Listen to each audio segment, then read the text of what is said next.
Laser sights will make you a more accurate and confident shooter by providing visual feedback on sight alignment and trigger control. Crimson Trace, making laser sights standard equipment. Learn more at crimsontrace.com.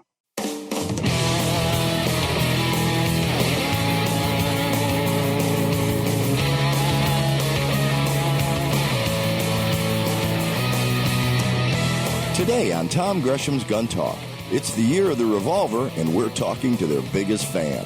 Plus, a new website to see if your doctor is gun-friendly, your range reports, and much more. Call in now, 1-TOM-TALK-GUN. Now, here's Tom. Oh boy, a lot of things going on. Yeah, we have a big storm coming up. It's there. If you're in Florida, what the heck are you still doing there? Hey, I'm Tom Gresham. It's Gun Talk. Glad you could be here. If you'd like to join us on the air, just give me a holler, 866-TALK-GUN, or dial Tom Talk Gun. Yes, indeed. Hurricane Irma is crashing into Florida right now. In fact, if you get the Gun Talk newsletter, you saw the piece I put out a few days ago about treating guns that have been underwater, been flooded. We had more information about that. We talked about it on the show last week. Of course, that was in relationship to Hurricane Harvey in Texas. Yeah, it's going to do it all over again there. And hope you guys got out. It's an interesting thing. It's something we're going to have to talk about, I think. People who don't evacuate. And the people who say, I've been through this forever. I've never evacuated. We've always been okay. Yeah. I liken it to the guy, proverbial guy who closes his eyes and runs across a busy highway. Everything's fine, right up until the time it's not. I've always gotten away with this. Yes, you have. I am advised, in fact, pretty certain that roughly 70% of the people who have died in hurricanes never died before that. Yeah. When it gets ugly and nasty, it can be the first time and it can be too much. What are you doing there? Talking to people right now. Oh, yeah, we're going to hang out. We're going to stay. I got a call this morning, 7 o'clock this morning, from a friend who says he couldn't get his son out of Tampa. Offered to go down and pick him up, fly him back, whatever. No, we're going to stay here, Dad. Okay. Yep. I get it. People say, well, we're fine here. We're good. We're at 7 feet. Fabulous. Storm surge is going to be 10 or 12, unless it's 15 or 20. Can you tread water in 15 feet of storm-tossed waves? No, you cannot. A lot of things going on. It's part of this mindset. We talk about a lot with Gun Talk here, of survival, of being prepared, of not taking excessive chances. Now, I'm not saying you can live risk-free. Far be it. I don't live risk-free. I get out of bed every day. There's a risk associated with that. But I do other things that have heightened risk. Okay? I understand. And ultimately, true enough, it is for each person to decide, each man, each woman. But there is that whole risk-reward ratio we talk about. Is what is the risk? What's the reward? How do they compare? If you're delivering the serum that's going to save the babies, then you might say, yeah, I'm going to take a lot of risk. I'm willing to take a lot of risk to save babies. But if you're saying the risk is that we could drown, the reward is, if everything goes right, is we could save. No, you can't even save your house, because if the storm gets there, you're just going to be in the middle of it where it comes apart.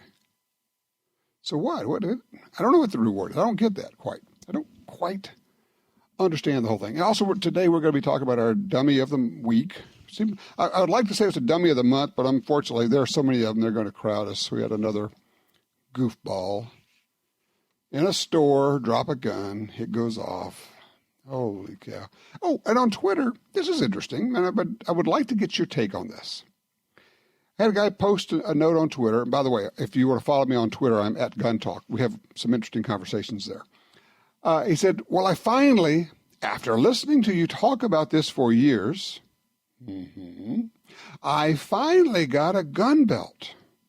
Wow, what a difference it makes. And then someone comes right behind and says, well, I don't see what the big deal is. I've never had one. I'm okay. I'm going, well, you know, the old deal, if you don't know what you don't know, right? If you've never had a true gun belt, you don't know what it does for you. You don't know about the security or the comfort you get. You don't know about the durability of it. People say, well, you know, those are expensive. They could cost anywhere from $60 to $100. Yes, they could. And it's probably somewhere in the order of a 10-year purchase. So if you paid $100 for your belt and it lasted 10 years, you'd be paying 84 cents a month for it. And the whole time you would be more comfortable and your gun would be more secure. And it's just a better platform. Do you use a real gun belt? And what happened when you first tried it and started carrying with it? I would love to get your explanation to help others understand, because evidently I'm seen as somebody who just wants to sell gun belts, and I honestly don't care what brand you buy. Yes, a couple of our sponsors sell them, but there's also Wilderness Tactical makes the web belts. A&G Gun Leather makes really good leather belts. Obviously, Galco has them. Yep, good point, Jim. Clearly, Crossbreed Holsters, Alien Gear Holsters has belts. But there are dozens of other outfits that make good gun belts, and the difference is enormous. So what was it like the first time you got your gun belt and started carrying your gun with a real, because it's a system. That's the whole thing. It's a system. It's the cartridge, 9mm, 40, 45, whatever. It's the pistol or the revolver. It's the holster. It's the mag pouches. It is the belt. It's a whole system. And like with any system, as with any system, the weakest part of it degrades the entire system. So 866-TALK-GUN or Tom Talk Gun, give me a holler. What happened when you got your first real gun belt? And how do you explain it to others when you're trying to say, yes, this really does make a difference? Because evidently I need some help with this. 866-TALK-GUN. This is Tom Gresham. We'll be right back with more gun talk.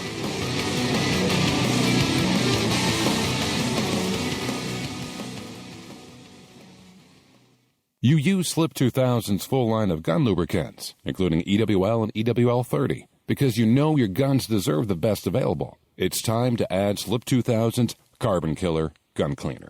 Carbon Killer dissolves carbon and lead on contact, is not toxic, and reusable. Carbon Killer works on all weapons, including handguns, rifles, and machine guns, plus silencers and compensators. Slip 2000. We're all about gun care. Learn more at slip2000.com.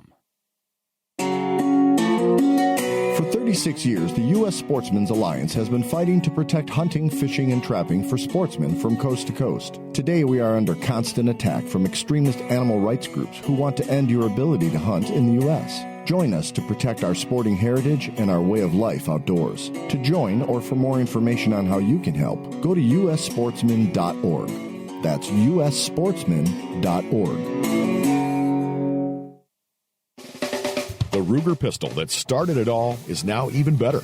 The Ruger Mark IV has the same great look as the Mark III, but now its simple one-button takedown means less time taking apart your gun and more time shooting it. Disassemble it in seconds for no hassle cleaning. Learn more about the Target, Hunter, and 2245 Light Mark IV series models at Ruger.com. The Ruger Mark IV, another rugged, reliable firearm from Ruger.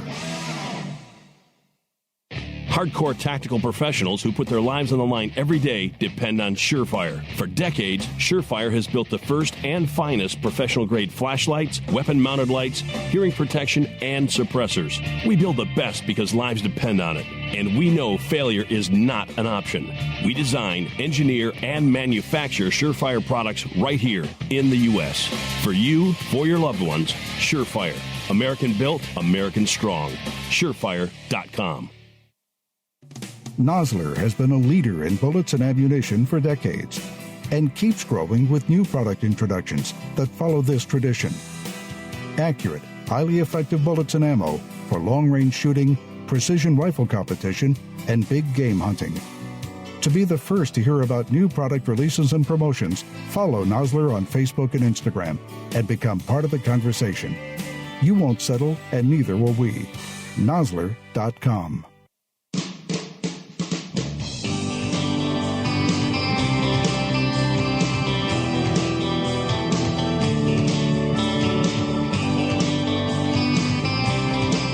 Back with you, 866 Talk Gun or Tom Talk Gun. I'm looking for your range reports, of course, as always. Now, I'll tell you what, let's go first to line 3. Let's talk to Glenn out of Washington State. Glenn, you're on Gun Talk. Can you hear me? Yes, sir, I got you. I can't hear anything. Okay, can you hear me now, Glenn? Evidently, we're having an issue here. Something's wrong with your line. Okay. Tell you what, let's put him back on hold. I don't know what we're going to be able to do with that one, but we'll try. I had an email. I'm sorry about that, Glenn. Don't know why we're not coming through to you. Love this email I just got from Vince. It says, Tom, he says, today we shot our monthly IDPA match. Stage 5 was a bit interesting. Hard to explain, but the scenario helps. So the scenario, I love this. You are captured by a gang of terrorists, and they cut off your trigger finger when you would not give them the info they wanted. It was mandatory that you used your support hand. Picture shooting two-handed, but instead of shooting with your strong hand trigger finger, you're shooting two-handed using shooting with your weak hand. If that wasn't enough, it was 3 shots per target. Lots going on. Magazines are on the wrong side. How do I grip the gun like this? Weird if you've never shot like that. 10 years of shooting IDPA, and that's the first time I shot like that. Well, Vince, I'm concerned, because if IDPA isn't having you shoot weak hand a lot, then it's really not as good as it should be. If you carry a gun for protection, you should do a lot, and I would say a third. That's going to sound crazy. A third of your shooting with your weak or support hand. If you shoot right-handed normally, you need to be shooting with your left hand.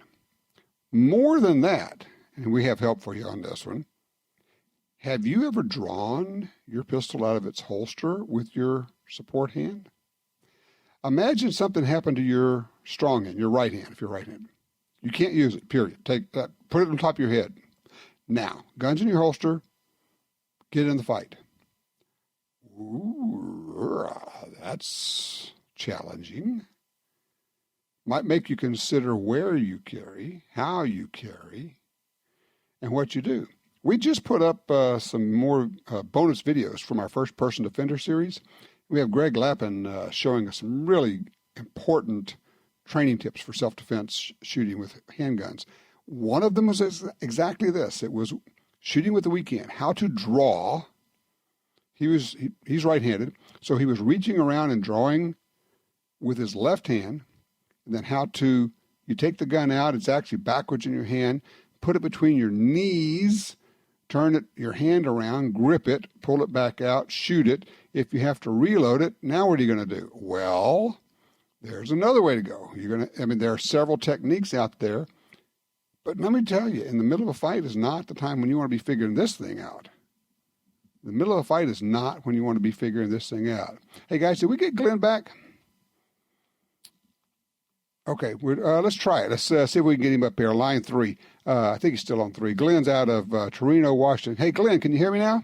I can hear you now. Hot dog, we fixed it. All right, thanks. I appreciate your patience. All right, how can I help you? Quite all right. I had 2 questions and a very quick statement. Sure. Number 1, I've got about an $8,000 bullet swaging press, and I was thinking about making my own bullets for my percussion rifle and for my shotgun. Okay. And my first question is, can I reload slugs into old spent bird shot shells? And second question would be, do you know the proper amounts of lead and tin and whatever that goes into a good usable lead bullet? what you're trying to do is build an alloy with tin. We probably don't put antimony in there, but it can be anywhere from 2 to 6% on the tin. I think that's right, if I remember that, and that's working off of memory. What you need to do is you need to get the Lyman reloading manual for lead bullets. They have all sorts of information about the different alloys. And also, first of all, let me back up. Do not just pour the shot out of shot shells and put a slug in. That will not work. No. Okay, all right, you know that. Sure. And some of the, I'm trying to think, it'd either be Lyman or Hodgson. Somebody's got a loading manual about loading slugs. I cannot remember right offhand. You definitely need to get one of the manuals for that. I mean, it's a cool idea. I'm assuming you want to do this just because it's an interesting thing to do, because it's certainly not going to be worth doing it to save money. Oh, sure. Nobody's going to shoot enough slugs, not on purpose, to try to save money. Shooting slugs will beat you up. My final my statement is I always listen to these outdoor channels on the weekends, and there was this guy that was talking about back in Wyoming or Montana or someplace how they had increased the herds of mule deer by basically anybody can shoot as many coyotes as they can shoot, right? Because the coyotes kill off the baby mule deer in the springtime. Well, on my farm here, I got a little 25-acre farm, and I had 4 deer on my property this spring, a big buck and a doe and a couple little fawns, cute as the dickens, you know. And one day I went over to cut firewood, and these 2 neighbor dogs came running past me with their tongues dragging on the ground, and I've never seen my deer since.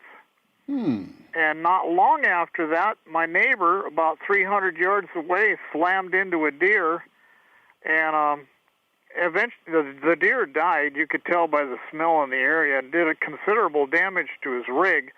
Okay. But I've read that people's loose dogs running around kill more deer than all hunters combined, because they chase them out of their safe spots. And I understand what you're saying, but I don't think I would be surprised if that number is correct. But you're exactly right that people's Spot and Fido do run deer, and they do kill deer, and people don't think they do, because that's just our good old dog. But when it gets out there running with a pack, even if it's not a feral dog, if it gets out at night, they can kill deer. So, and they do. I would venture to say I don't think it's as many as are taken by legal hunters, but it's enough to be an issue. On the issue of coyotes and deer populations, I don't know what the predation is in terms of coyotes and baby deer. I know that in areas where we have wolves, the deer and elk population plummets. I've seen video of wolf pack killing, I think it was 6 elk at once, burning them down, killing them. We're not talking about killing them because they need to eat them, not taking the weakest out of the herd, not using every bit of the way that the environmentalists would tell you. No, they just kill them to kill them. So sometimes they kill them to teach the young how to kill. You could say that's nature's way. That's cool. You could also say, yeah, but it's really screwing up the populations. And if man is a part of the ecosystem, and I would say that mankind is, and that we are predators and we are part of it. We're not voyeurs who go out and look at it. We are people who go out and we participate in it for whatever reason that individuals have for that. Then if we've already committed to scientific wildlife management and management of the population, then it is utterly foolish of us to allow wolf populations to decimate, more than decimate. Decimate means 10% loss.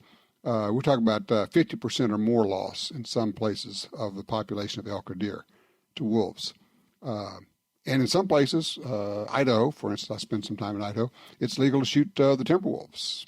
So there you go. I appreciate the call, sir. Interesting conversation.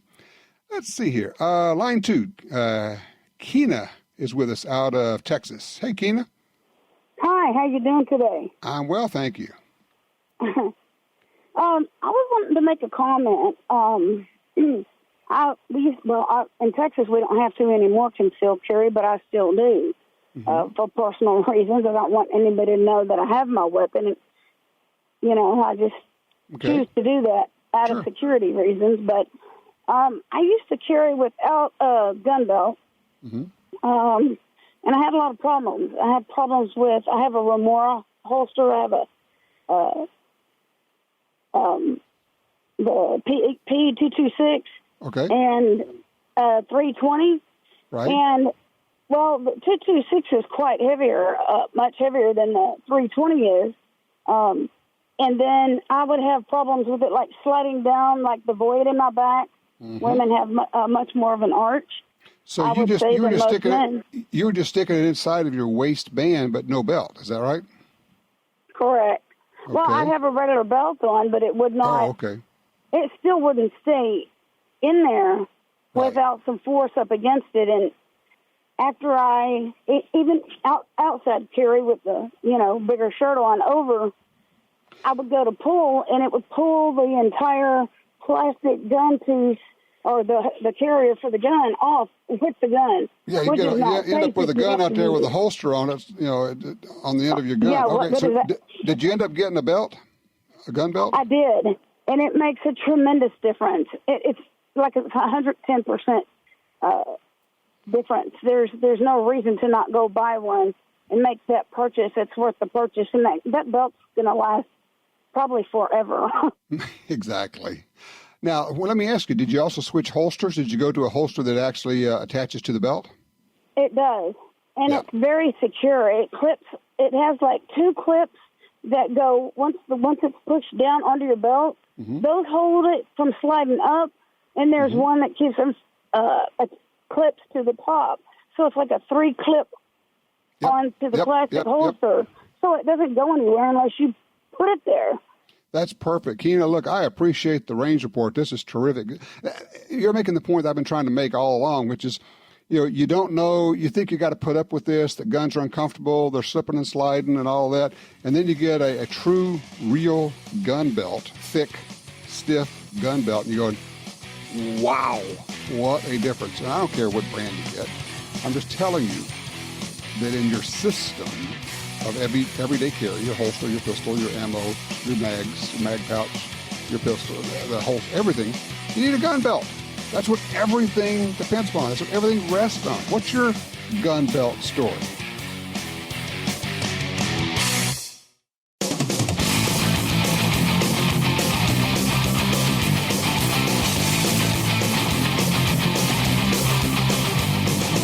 Sign up for our Gun Talk newsletter and join the Truth Squad at www.guntalk.com. Now, back to Gun Talk with Washington Times opinion page regular contributor Tom Gresham. Well, it's time. It's time for the dummy. I'd love to say what I'd like to say, but we'll call him the dummy. The dummy of the week. I think this is out of St. Louis area. Man toting... Love the headline. Man toting loaded gun. Yeah, it's called carrying a gun because unloaded guns are pretty stupid to carry around. Accidentally shoots himself in a grocery store. No, he negligee. He fired a gun. It's not an accident. It's negligence. Customers at University City Grocery stopped in their tracks Sunday when they heard gunfire among the food aisles. Anyway, this guy's carrying a gun. It goes off. He told officers he was attempting to prevent the loaded firearm, which was not in a holster, from falling to the ground from his waistband, and in the process accidentally discharged a single round. Okay, how many times have we talked about this? Your gun needs to be in a holster. If it's in your pocket, it still needs to be in a holster. Okay? Your gun needs to be in a holster, and it would be a really good idea if it was on a good belt. Okay, we've checked that box also. One more thing. If your gun starts to fall, it's not impossible, but it's highly unlikely it's going to go off when it hits the ground. Statistically, I would offer that you are much safer and better off if you don't try to catch the gun and just let it fall and pick it up after it hits the ground.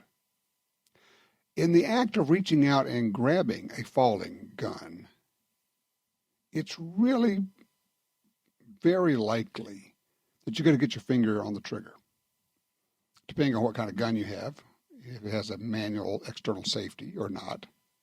You may be able to pull that trigger and have it go off because you're going to be grabbing for it. There's no finesse here. You're just grabbing. We go over this in classes. We use blue guns, and we have people drop them and grab them and see where they're pointed and where your hands end up. And the percentage is fairly high. I don't know if it's 10, 20, 30, 40, 50%, something like that, where fingers get on triggers and guns are pointed, well, who knows where they're pointed at that point. So, once again, someone who's not trained, who doesn't have a clue, has frightened the public, made the media, and they think that's us. That's all of us. It's why for years, and I know people go, constitutional carry, no permit. Yeah, I get all that. I get it. At the same time, I'm a massive proponent for instruction. And since there's a bell curve in everything, if you put more people into the bell curve, you're going to get more people out on either end, on the low end non-trained side as well. And things will happen. Okay. Just a reminder, everybody, give this some thought, all right? Let's go to line 3. Rick's with us out of Fargo, North Dakota. Hey, Rick, let's talk about one-handed shooting here. Yes, I worked in law enforcement for about 10 years on the civilian side and about 5 years in the federal side. Mm-hmm. And we were trained 50% of the time to shoot with our less dominant hand. And we were also trained how to rack around with our shoe or our boot or our duty belt with one hand. Right. So I thought that was kind of interesting. It is. It's absolutely interesting, and I appreciate you calling and telling me about it, Rick. Thank you, sir. Vince wrote me back, and the fellow who wrote that thing about the IDPA states, he said, he says the thing was they were having to shoot it weak-handed but use two hands. Okay, that's even better. It shouldn't be that difficult. It's just you got to hold it somehow.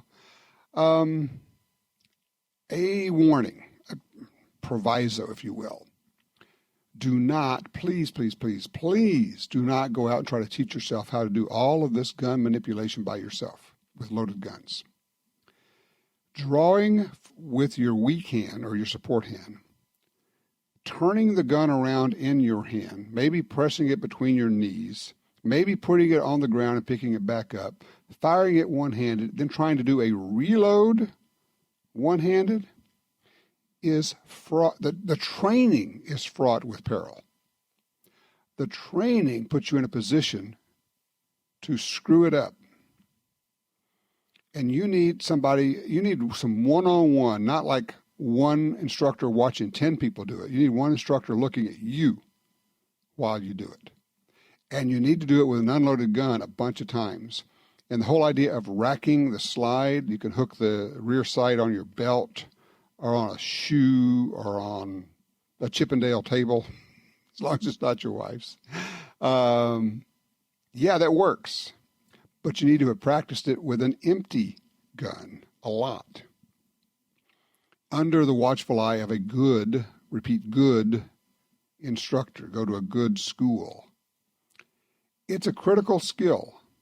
Chances are, and all the stats say, if you get shot in a gunfight, there's a good chance you're going to get shot in the hand or in the arm. Why is that? Well, you're looking at the bad guy's gun. He's looking at your gun. You're going to shoot where you're looking. That's just what happens. So you need to be able to operate your gun with either hand. And that goes for long guns and handguns. Practice not just manipulating, how to shoot it, but how do you reload it? Can you get a magazine out? Can you get a magazine in? Can you work the slide? Can you do it with an AR? One-handed? I don't know. Never tried. Well, it might be good to try. Just kind of simple as that. Might be good to try.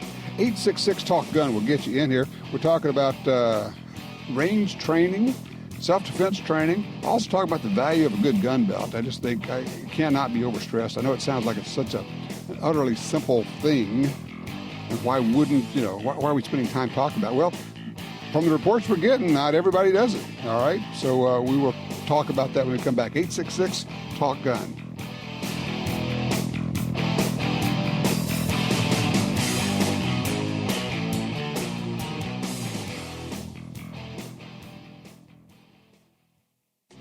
Crimson Trace announces Laser Guard Pro, designed for today's most popular concealed carry firearms, combining a red or green laser sight with 150 lumen light and featuring instinctive activation. Laser Guard Pro takes personal defense to the next level. Available now for the Smith & Wesson Shield. Visit crimsontrace.com to find a dealer near you and to learn more about why Crimson Trace is making laser sights standard equipment. You got your carry permit, and that's good. But you know you could use more training.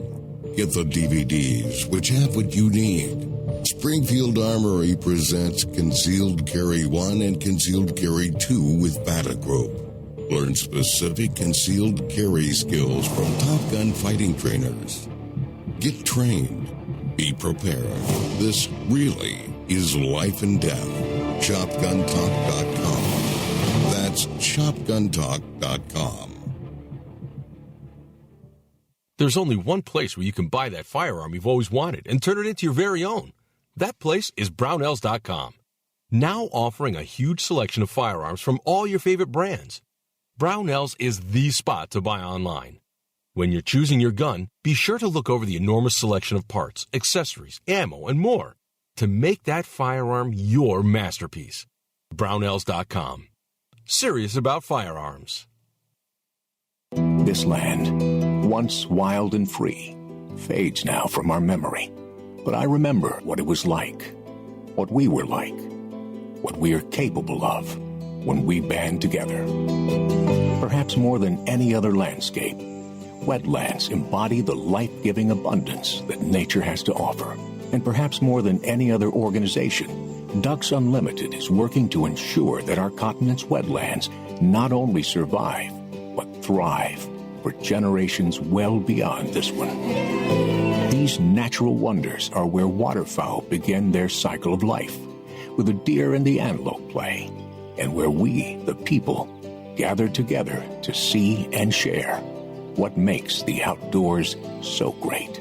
The time is now to band together with organizations like Ducks Unlimited. The time is now to rescue our wetlands.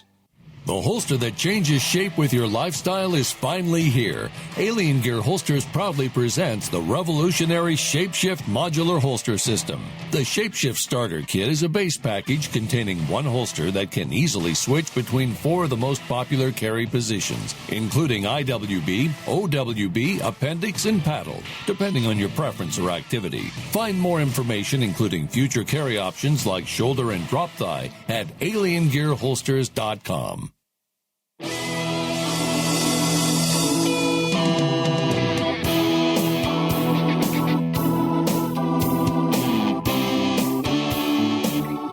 get reports of stations running out of gasoline as far north as Atlanta.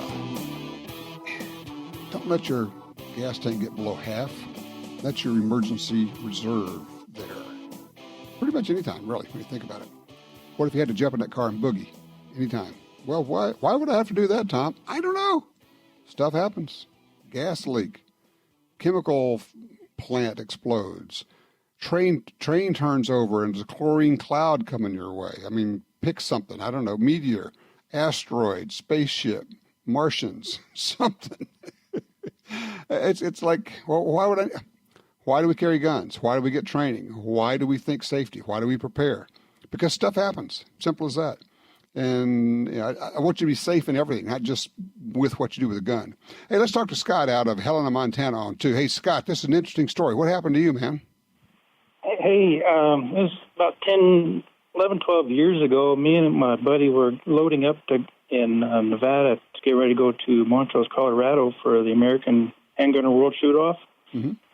And we're loading up about 12, 15 guns, and we're carrying guns for friends that were flying, and probably 30, 40,000 rounds of ammo. And I said, just think we might get pulled over in central Nevada for something. And a patrolman would say, do you have any guns? And he would say, define any. Well, that almost happened word for word. He got pulled over for speed limit plus almost twice. Mm-hmm. And he asked if he had any guns, and he said, well, what are you looking for, shotguns, rifles, pistols? And he asked him if he had a concealed permit, and he said no, and he looked at me, and I said, yes, would you like to see it? And he said, no, you guys are cool, thanks, and gave him a nice ticket and said, slow down, have a good day. Okay, no harm, no foul then. Yeah, and you know what? If you're going twice the speed limit, you should get a ticket, so I have no problem with that. Yeah, he was well-deserving. Okay, but it sounds like the police officer was cool with it, too. Oh, yeah, he was really a nice guy. I wish I had his name to, just kind of reminisce with him, but it was a fun trip. And this happens all the time. Ryan, my son, also partner in Gun Talk, and you've seen him on the TV shows, got stopped one time and, informed the officer that he was carrying, and the officer went about his business, and I think he had some kind of expired sticker or something and told him to get it taken care of. Didn't write him up, and then the last thing he said was, oh, yeah, and thanks for carrying. That's what the officer said. Nice. Yeah. So that works. That's a great story, Scott. I appreciate that. Thank you, sir. Let's see. David's on line 1 out of Kansas. Hey, David, talk to me about this. What are you doing? Left-handed dominant? What are you doing? Okay. With hunting season coming up, I was just going to share a tip that I used for a friend of mine. He had a teenage daughter that was wanting to start hunting, and she was right hand but left eye dominant. Gotcha. And she always struggled with shooting a rifle. Sure. Could never master shooting one left-handed, and could never get comfortable behind a stock of a rifle right-handed very well. So it took me a couple years of trying. I finally got last year. He wanted to go out with her himself. She'd been going out with a friend and her father. Mm-hmm. Wanted to borrow one of my rifles to go along with her, and I finally convinced him to take my Ruger Scout rifle and get his daughter to go out and shoot it, and explain the concept. I said, tell her shoot it just like she normally would, but keep both eyes open. Okay. And her brain will gravitate towards the magnified image. And she shot it a few times and was dead on, and then ended up taking a western Kansas whitetail buck and a couple more does, and one of them was out to about 300 yards. Whoa. So it kind of cured her problem getting with her eye and hand dominance issue. So I've kind of been a fan of the key to it then is the intermediate eye relief scope that's out there further than a standard scope over the receiver. That's the way I looked at it. I kind of always followed Jeff Cooper's principle of shooting with both eyes open with a scout scope, and then also kind of looked at Trigicon's principle with their Minden aiming concept on their ACOGs, shooting with both eyes open, and I've been a fan of that. And I don't know if it'll work for everybody, but it worked for her, and consequently kind of ended up, I'm probably in the market for a new Scout scope because I haven't got, or a new Scout rifle because I haven't gotten mine back yet. And I said, that happens that way. I said, as long as she keeps her grades up and she wants to keep hunting, I says, we can kind of look at this as a long-term loan. I like it. That's a great idea. I'm going to borrow that, and I appreciate that. That's really good information, David. Intermediate eye relief scope for somebody who's cross-eye dominant and having trouble switching over. I got to look into that and see if we can set up a 22 that way with a Scout rifle, kind of 22 rimfire, and try that on some youngsters. Because, I'm seeing 35, 40% of the people who I first test are coming in left eye dominant. It may only be 12% of the people who are left-handed, but I really do think it's close to 40% that are left eye dominant. They really do struggle with rifles, especially. Great idea. I'm going to give it a try. 866 Talk Gun. This is Gun Talk.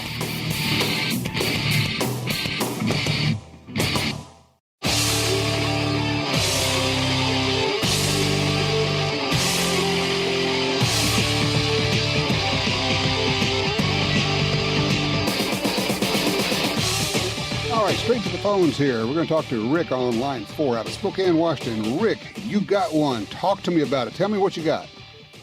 Well, I couldn't figure out why your call screener, after I told her what I had, she said I'm probably one of the smartest, most insightful people she'd ever talked to. It's a 327 Federal.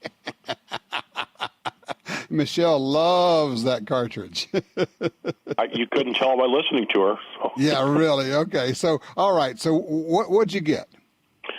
Well, I got one of the new Henry carbines with that big loop on it. You dog. I hate you.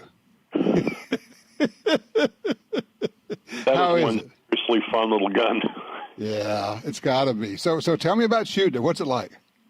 Well, off a bench rest, I only managed to shoot about 1 1/4 group, 25 shots at 25 yards. But considering my old eyes, I was pretty happy with that. Sure. And I've got to get it all zeroed in, and not quite sure what I'm going to do with the gun, but it's just a sweet little gun to shoot. I've got a couple of single 7s, and I thought this might be a good match for it. So how's the recoil? You know what's going off, but it isn't. It isn't like you're shooting a big high-powered rifle. You know what's going off, but it's right. Are you using the full 327 Magnum ammo? No, I'm reloading my own. Oh, okay. So you can load it down or up, whatever you want to do. 2 grains. Oh, I'm sorry, 0.2 of a grain below what the book shows is max. Okay. And I wasn't seeing any so-called pressure signs. I may bump it up a little bit here and there. There's such a dearth of jacketed bullets for reloading for this thing. It's ridiculous. About the only thing available now is the Hornady 185 and 100 grains. I didn't realize that. I'm going to have to look into that and see what's out there. Yeah, Sierra advertises a 90 grain bullet, but go on any of the major websites and nobody has them in stock. And supposedly Spear dropped the gold dot for the reloading market in that caliber. Well, you know what you got to do now? It's time to start casting lead bullets. I've already got some cast bullets. I use out of the 32 H&R. And they're going to get bumped up to be used out of the 327. But it's just a neat little cartridge. So I think it's very overlooked, to be honest with you. I agree, and people don't understand. I said, well, it's a 32. Yeah, it is, but it's a 32 with the power of not of a 38 Special, but of a 357 Magnum. Right. That's what I'm kind of halfway leaning for. It's one of the new SP101s and getting one to play with, one of the double actions. Very nice. And then, of course, you can shoot 32 H&R in there for like little pipsqueak practice loads if you want to. Or you could even download the 327s too. Yep, same deal. Exactly. You need to get one. Get your hands on one. I gotta work on that. I know that they're in short supply, but that just sounds like so much fun. I have to do that. Well, that is cool. Thank you for that range report. That is terrific. We've been wondering who's going to get the first one. It sounds like Rick got one of the first ones out there. Yeah, Henry's making the lever action. He says it's got the long barrel and the large loop. 327 Federal. If you don't know that cartridge, I would suggest you do a little bit of reading up on it. You could get a little short barrel snub nose revolver that has, instead of 5, you could have 6 rounds in it because it's a 32, but it has the power of a 357 Magnum. With light loads, it's not bad at all. With full power loads, like you said, you know something's happening. You know it's going off. It's kind of like shooting a 357 Magnum, which is good from a self-defense standpoint. I think this little thing would be, frankly, with the right bullets, I think it'd be an excellent 100-yard deer cartridge. But more than that, it would just be fun. I would use some lighter loads, maybe lead bullets. I don't know. Rabbits, maybe. In the right place, squirrel, but shooting up in the air with rifles, we don't really do that anymore. When I was a kid, we used to do that. I don't know. What would you do with 327? All right, when we come back, I want to talk about, well, guess what? Revolvers. You think I'm a revolver guy. We're going to have a guy who's the revolver guy. It is my self-proclaimed year of the revolver because of all these cool offerings out there. If you want to talk revolvers, now's your chance. Don't go far.